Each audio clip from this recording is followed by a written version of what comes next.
नमस्कार, बहुत स्वागत है आप सभी का। न्यूज 18 प्राइम देख रहे हैं आप, आपके साथ मैं पल्लवी रविंद्र सिंह। नमस्कार, मैं रविंद्र सिंह आपके साथ। सबसे पहले बात कांवड़ यात्रा की, जिसे लेकर नेम प्लेट के बीच अब तिरपाल पर बवाल शुरू हो गया है। उत्तराखंड के हरिद्वार में प्रशासन ने एक ऐसा फैसला लिया जिससे कांवड़ यात्रा पर एक और विवाद पैदा हो गया है। हरिद्वार प्रशासन ने फैसला लिया, कांवड़ रूट पर बनी मस्जिदों और मजारों को ढका जाए। एकाएक फैसला हुआ, उसका पालन भी उसी तेजी से शुरू हो चुका है। कांवड़ मार्ग पर आने वाली मस्जिदों और मजारों को ढका गया। मस्जिदों के बाहर गेट को तिरपाल लगाकर ढकना शुरू कर दिया गया है और कई जगहों पर तिरपाल भी लगाया जा रहा।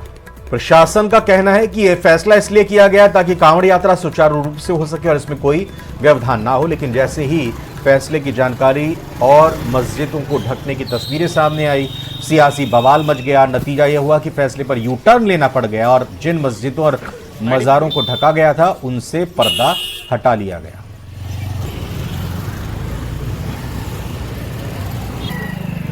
उत्तराखंड को भी हिंदू मुस्लिम के मजहबी टकराव के अंदर अगर कोई धकेलने की कोशिश कर रहा है तो वो उत्तराखंड के मुख्यमंत्री और वहां की सरकार है।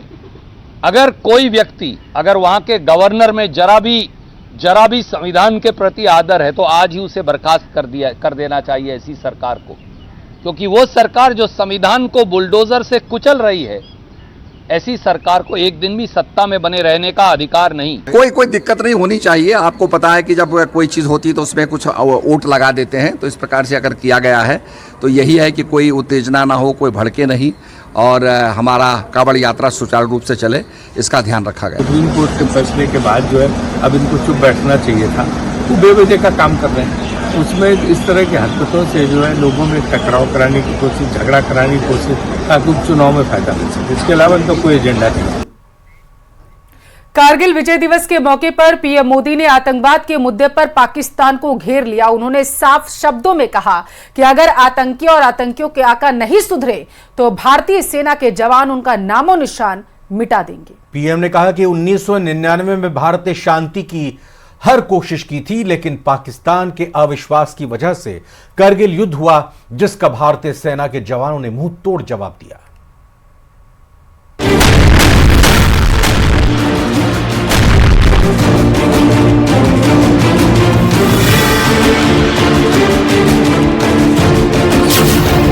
आतंकियों को मोदी की लास्ट वार्निंग, सुधर जाओ वरना सुधार देंगे। के इन सरपरस्तों को कहना चाहता हूं कि उनके नापाक मंसूबे कभी कामयाब नहीं होंगे। आतंकवाद पर पाकिस्तान को दो टूक जवाब। आतंकवाद को हमारे जाबाज पूरी ताकत से कुचलेंगे। लद्दाख और जम्मू कश्मीर में आतंक का होगा खात्मा। लद्दाख हो या फिर जम्मू कश्मीर, विकास के सामने आ रही हर चुनौती को भारत परास्त करके ही रहेगा। कारगिल विजय दिवस के मौके पर प्रधानमंत्री नरेंद्र मोदी कारगिल वॉर मेमोरियल पहुंचे। वहां उन्होंने कारगिल युद्ध में शहीद हुए जवानों को श्रद्धांजलि दी और जवानों के परिजनों से मुलाकात भी की। इसके साथ ही उन्होंने कारगिल वॉर मेमोरियल से आतंकी और आतंक के आकाओं को आड़े हाथों लिया और कहा कि भारत में उनके नापाक मंसूबे कभी कामयाब नहीं होंगे। जगह से बोल रहा हूं, जहां आतंक के आकाओं को मेरी आवाज सीधे सुनाई पड़ रही है, मैं आतंकवाद के इन सरपरस्तों को कहना चाहता हूं कि उनके नापाक मंसूबे कभी कामयाब नहीं होंगे। भारत उस समय शांति के लिए प्रयास कर रहा था, बदले में पाकिस्तान ने फिर एक बार अपना अविश्वासी चेहरा दिखाया। पीएम ने कहा कि पाकिस्तान ने अपने इतिहास से कुछ नहीं सीखा और वो हमेशा प्रॉक्सी वॉर के जरिए चर्चा में बना रहना चाहता है। पाकिस्तान ने अतीत में जितने भी दुष्प्रयास किए उसे मुंह की खानी पड़ी है, लेकिन पाकिस्तान ने अपने इतिहास से कुछ नहीं सीखा है। वो आतंकवाद के सहारे, प्रॉक्सी वॉर के सहारे अपने आप को प्रासंगिक बनाए रखने का प्रयास कर रहा है। कारगिल युद्ध 1999 में मई से जुलाई तक चला था। 3 मई 1999 को पाकिस्तान के घुसपैठ की खबर मिली थी। 5 मई को घुसपैठियों के साथ सेना का एनकाउंटर हुआ था। इसके बाद 10 मई को ऑपरेशन विजय की शुरुआत हुई और फिर 26 जुलाई को भारतीय सेना का ऑपरेशन पूरा हुआ। कारगिल युद्ध में 527 जवान शहीद हुए थे और 1363 जवान घायल हुए थे। कारगिल वॉर मेमोरियल से जिस तरह से प्रधानमंत्री ने आतंक के आकाओं को चुनौती दी है, उसकी चर्चा हर तरफ हो रही है। 1999 में भी युद्ध के दौरान प्रधानमंत्री नरेंद्र मोदी कारगिल गए थे।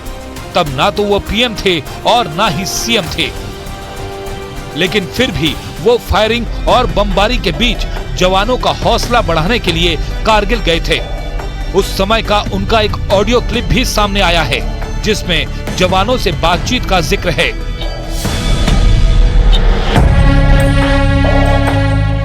મને પણ કરગિલની ધરતી પર જવાનું સૌભાગ્ય મળ્યું હતું। જે દિવસે ભારતની સેનાએ टाइगर हिल पर कब्જો કર્યો, સવારે વિજય પછી टाइगर हिल पर જવાનું સૌભાગ્ય મને પ્રાપ્ત થયું હતું। ગુજરાતના એક સંતાન તરીકે મારા જીવનની ગૌરવમય ઘટના છે। 18,000 ફૂટની ઊંચાઈ પર રક્તથી લથપથ વીર જવાનોના શરીરોની વચ્ચે ઉભા રહીને ભારત માની આ વીરતાને સલામ કરવાનો આનંદ। 1999 में कारगिल युद्ध 84 दिन तक चला था और जिस तरह से भारतीय जवानों ने पाकिस्तान को शिकस्त दी थी, उसे पूरी दुनिया ने देखा और पूरी दुनिया के सामने पाकिस्तान की किरकिरी भी हुई थी। लेकिन फिर भी पाकिस्तान लगातार आतंक फैलाने में जुटा है। वो प्रॉक्सी वॉर के लिए आतंकी वारदातों को बढ़ावा दे रहा है। पाकिस्तान की सेना और आईएसआई भी भारत में आतंकवाद को फैलाने में आतंकियों को मदद पहुंचा रही है। पूरा जम्मू कश्मीर पाकिस्तान के आतंकियों के फैलाए हुए आतंकवाद में जल रहा है। आए दिन जम्मू कश्मीर में आतंकियों के साथ एनकाउंटर की खबरें आती रहती हैं। जम्मू कश्मीर में जून और जुलाई महीने में आतंकी घटनाओं में इजाफा हुआ है। एक महीने में 12 जवान शहीद हो चुके हैं।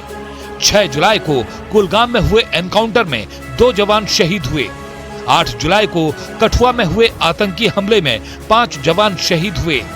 16 जुलाई को डोडा में हुए आतंकी हमले में 5 जवान शहीद हुए। 23 जुलाई को पुंछ में हुए एनकाउंटर में 1 जवान शहीद हुआ। 24 जुलाई को कुपवाड़ा में हुए एनकाउंटर में 1 जवान शहीद हो गया। जिस तरह से जम्मू कश्मीर में आतंकी वारदातों में इजाफा हुआ है, उससे यह साफ है कि घाटी में अमन चैन कायम रखने के लिए आतंकवाद के खिलाफ और सख्त कार्रवाई की जरूरत है। जम्मू कश्मीर में विधानसभा चुनाव कराने की तैयारी और 370 हटाने के फैसले से आतंकी बौखलाए हुए हैं और यही वजह है कि आतंकी घाटी में अमन चैन कायम करने की हर कोशिश को लगातार चुनौती दे रहे हैं। इसके लिए वो सीधा सेना और पुलिस को निशाना बना रहे हैं, लेकिन हमारे जवान आतंकियों को उन्हीं की भाषा में जवाब दे रहे हैं और कारगिल विजय दिवस हमें सेना की उसी जांबाजी की याद दिलाता है।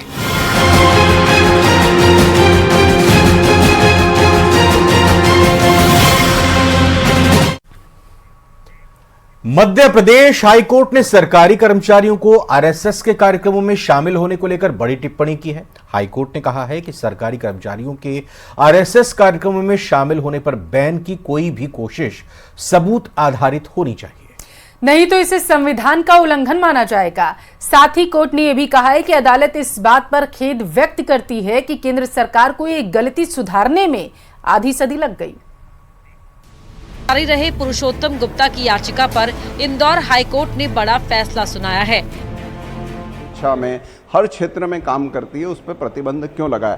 तो मैं सर्विस के दौरान भी चाहकर भी अपना सेवा नहीं कर पाया, तो मैं सेवानिवृत्त होने के बाद मुझे लगा कि एक याचिका दायर करना चाहिए ताकि मुझे ये जानकारी मालूम पड़ सके कि सरकारों ने, पिछली सरकारों ने 1966, 1970, 1980 में 3 बार कर्मचारियों पे क्यों प्रावधान लगाया और इसमें 7 साल तक की सजा का प्रावधान था।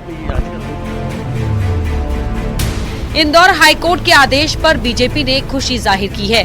बीजेपी के प्रदेश मीडिया प्रभारी आशीष अग्रवाल ने कहा कि दुनिया के सबसे बड़े सांस्कृतिक संगठन पर कांग्रेस सरकार ने बैन लगा रखा था, लेकिन मोदी सरकार ने ये बैन हटाया है।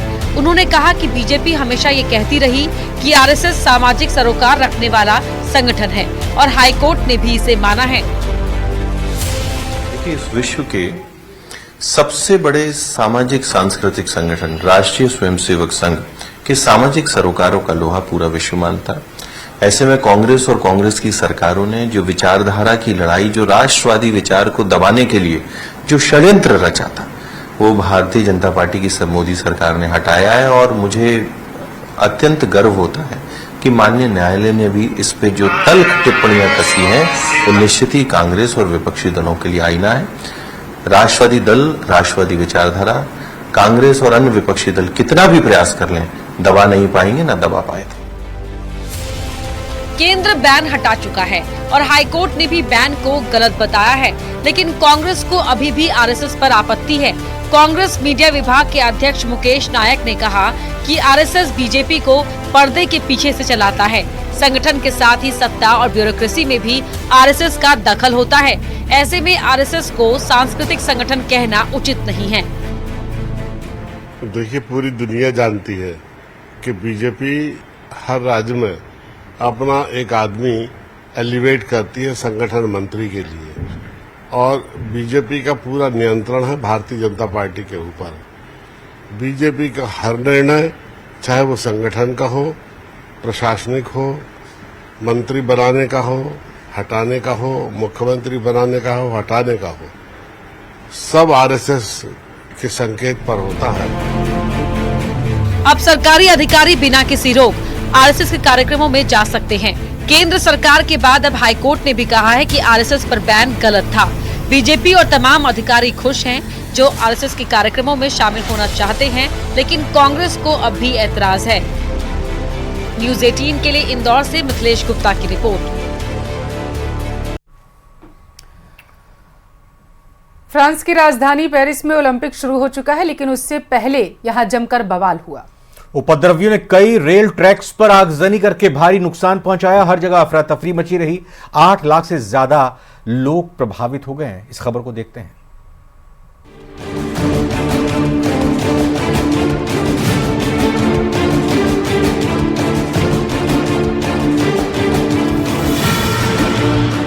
एक तरफ ओलंपिक में हिस्सा लेने के लिए दुनिया भर से खिलाड़ियों का जमावड़ा लगा है, तो वहीं ओलंपिक खेलों से पहले फ्रांस में बड़ा बवाल हो गया है। फ्रांस के हाई स्पीड रेल नेटवर्क पर आगजनी कर हमला किया गया है। कई ट्रैकों पर आग लगाई गई, जिससे पूरा रेलवे ट्रांसपोर्ट सिस्टम चरमरा गया है।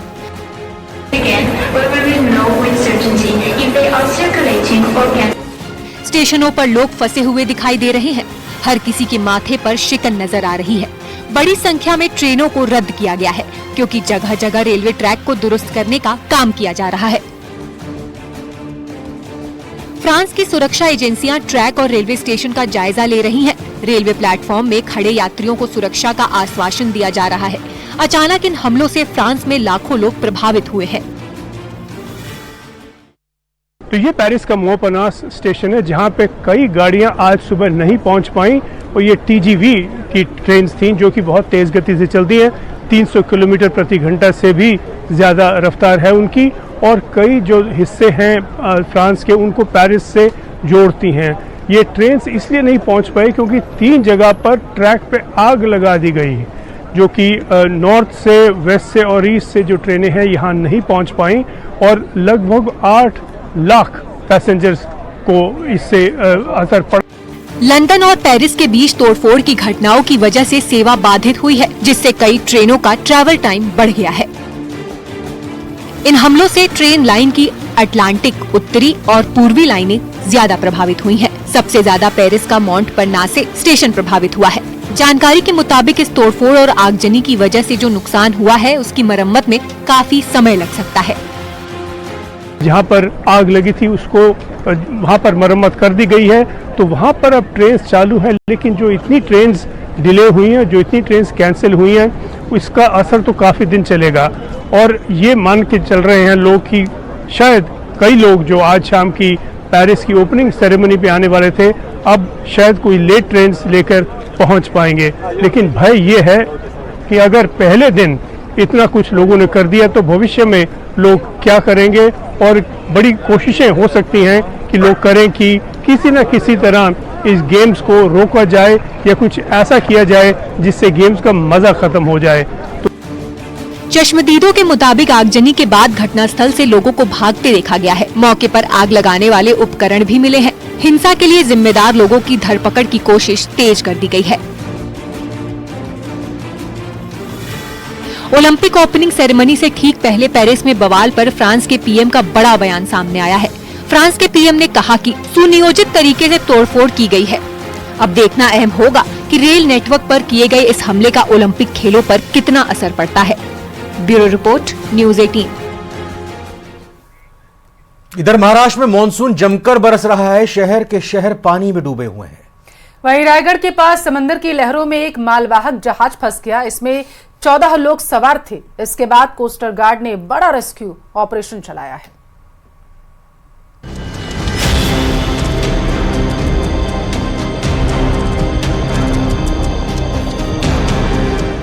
लहरों के बीच फंसा जहाज,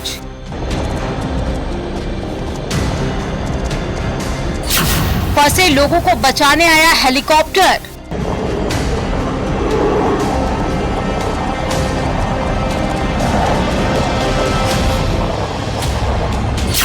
समंदर में बहुत बड़ा रेस्क्यू ऑपरेशन।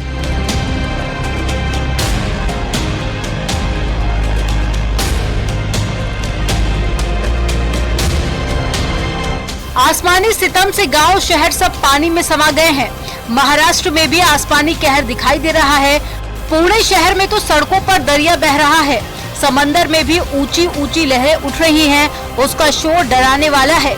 महाराष्ट्र के रायगढ़ जिले में अलीबाग तट के पास में समंदर की लहरों ने एक मालवाहक जहाज का रास्ता रोक लिया। उफनती लहरों ने जहाज पर पूरी तरह से ब्रेक लगा दिया। समुद्र में उठे तूफान के बीच में एक स्टील कंपनी के मालवाहक जहाज का इंजन खराब हो गया था। जहाज में चालक दल के 14 सदस्य सवार थे। सभी की जान खतरे में पड़ गई। सभी की आंखों के सामने अंधेरा छाने लगा। कोई चमत्कार ही समंदर से निकाल सकता था। जहाज के फंसने की खबर तटरक्षक बल को मिल चुकी थी, जिसके बाद में कोस्टल गार्ड ने मोर्चा संभाला। विपरीत हालातों के बीच में रेस्क्यू ऑपरेशन शुरू किया गया। जहाज में फंसे लोगों तक पहुंचने के लिए हवाई मार्ग ही एकमात्र विकल्प बचा था। इसके बाद में कोस्टल गार्ड का हेलीकॉप्टर समंदर के ऊपर मंडराने लगा।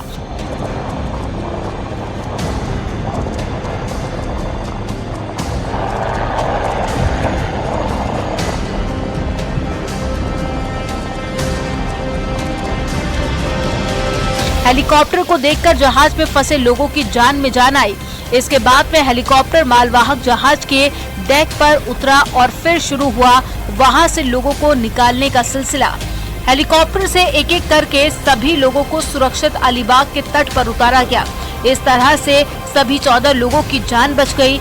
इस मिशन में कोस्टल गार्ड के अलावा रायगढ़ पुलिस भी शामिल रही। बचाए गए लोगों ने बताया कि बचने की उम्मीद बहुत कम रह गई थी। समंदर में तेज हवाएं चल रही थी। मौसम खराब होने की वजह से दिखाई भी कम देने लगा था।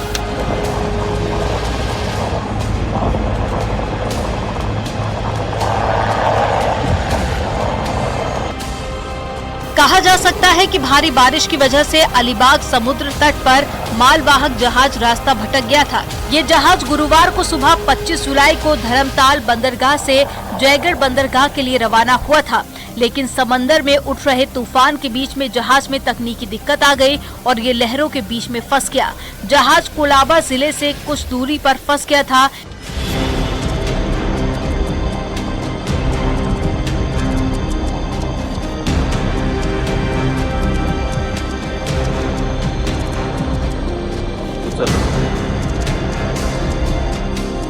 लेकिन तटरक्षक बल के जवानों ने बेहद तत्परता दिखाते हुए बड़े रेस्क्यू मिशन को अंजाम दिया। वहीं स्टील कंपनी ने भी सभी सदस्यों के सलामत होने की पुष्टि की है।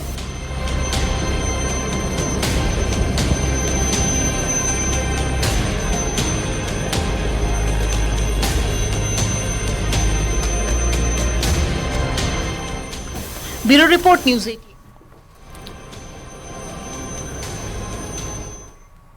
और अब भीलवाड़ा की खबर आपको बताते हैं, जहां पर आग का तांडव देखने को मिला है। कार में गैस भरते वक्त बड़ा हादसा हुआ है। गैस रिसाव से दुकान में आग लग गई है। बताया जा रहा है कि आग की चपेट में कार भी जलकर खाक हो चुकी है। कड़ी मशक्कत के बाद हालांकि आग पर काबू पा लिया गया है।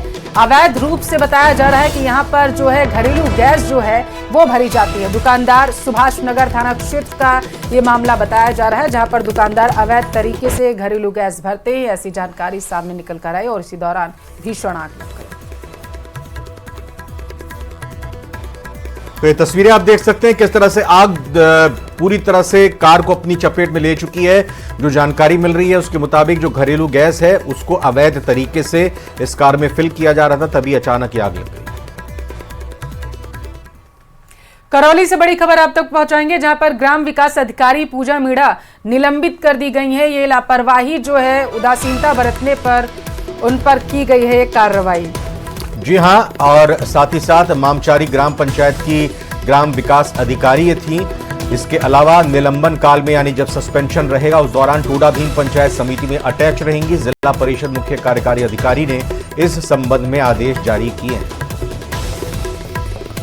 तो करौली से इस वक्त की बड़ी खबर है आपके टेलीविजन स्क्रीन पर। बड़ी खबर डूंगरपुर से, जहां स्कूली छात्र का अपहरण करके मारपीट की गई है। छात्र को पीट कर लहूलुहान कर दिया गया। छात्र को जिला अस्पताल में इलाज के लिए भर्ती करा दिया गया है ताकि उसका बेहतर तरीके से इलाज किया जा सके। जानकारी है कि 10 लोगों ने उसका अपहरण किया था और उसके बाद उसके साथ बेरहमी से मारपीट की गई। बिछीवाड़ा थाना क्षेत्र के सेरावाड़ा गांव की यह घटना बताई जा रही है। पुलिस अब मामले की जांच करेगी। तो स्कूली छात्र का अपहरण कर मारपीट की गई। अजमेर के किशनगढ़ से बड़ी खबर आप तक पहुंचाएंगे, जहां पर इंस्टाग्राम पर अश्लील फोटो अपलोड करने के मामले में पुलिस जो है कार्रवाई कर रही है। जी हां, गांधीनगर थाना पुलिस आरोपी गौतम को गिरफ्तार कर चुकी है। अश्लील फोटो अपलोड कर ये युवक युवती को ब्लैकमेल कर रहा था। अब शिकायत मिलने पर पुलिस ने यह बड़ा कदम उठाते हुए गिरफ्तार कर लिया है आरोपी को। और इसी के साथ फिलहाल के लिए इस बुलेटिन में बस इतना ही। यहां रुकेंगे एक छोटे से ब्रेक के लिए। ब्रेक के आगे देखिए 20 मिनट 20 खबर। नमस्कार।